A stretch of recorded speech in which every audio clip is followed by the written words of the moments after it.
Iraq, 17th of January 1991. The US Air Force EF-111 Raven electronics warfare aircraft, based on the famous General Dynamics F-111 swing-wing bomber, leads a group of coalition aircraft in an early morning assault on Iraqi priority targets. The campaign to liberate Kuwait, invaded by Saddam Hussein on the 2nd of August 1990, began the day before, on the 16th of January 1991, as coalition aircraft began a campaign to write down Iraq's military assets and command and control infrastructure before a ground invasion commenced.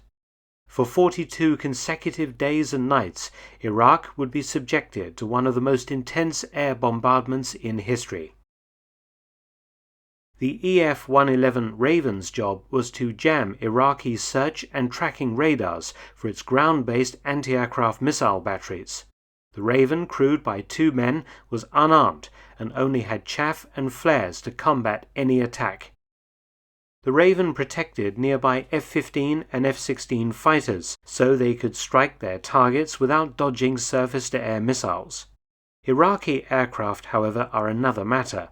Iraq has a relatively large, relatively modern air force, but in the face of overwhelming coalition air power, the Iraqi Air Force, numbering 140 aircraft, mounted only a handful of sorties. But on the 17th of January 1991, the Raven found itself facing one of those sorties, a Mirage F.1 fighter. Shooting down a Raven would be a priority for the Iraqis.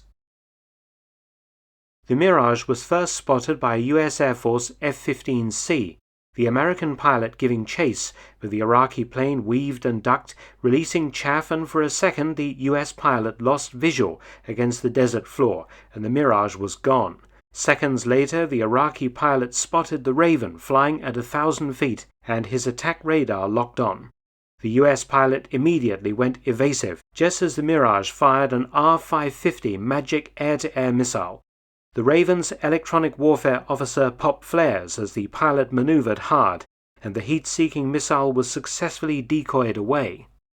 But the Iraqi pilot was not done with the Raven just yet. Maneuvering, he fired a second Magic. The US aircraft released more flares as the pilot violently maneuvered the Raven, and the second missile was decoyed successfully away. But the Americans couldn't shake the Mirage.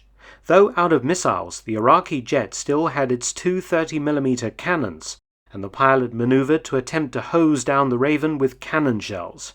At this point, the US pilot tried something novel. The Raven was equipped with a very sophisticated terrain-following radar. Reducing power and diving down to the deck, he flew the Raven over sand dunes and hills, the Mirage following closely behind, all the time trying to maneuver for a cannon shot. Suddenly, the American pilot yanked back on the control column and slammed the throttles forward, the Raven pulling up abruptly into a very steep climb. The trailing Mirage was just too late. The Iraqi plane impacted the desert and exploded in a fireball. The Raven had just scored one of the strangest air-to-air kills in modern history, without firing a shot.